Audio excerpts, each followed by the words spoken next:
Hea sõber, täna on olukord selline.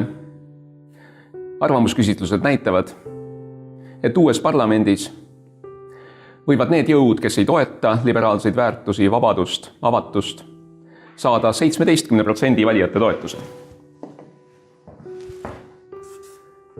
See on suur number.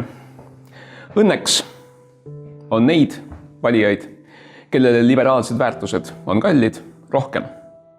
Aga nad jagunevad täna erinevate erakondade vahel. Sotsiaaldemokraadid, Eesti 200, rohelised, elurikkuse erakond.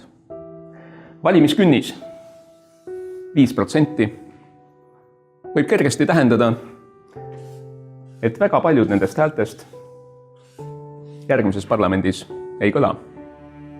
Sinu võimuses on teha nii, et vabaduse hääl kõlaks uues parlamendis valjemalt kui pimeduse hääl. Igaüks loeb. Vali sotsiaaldemokraadid.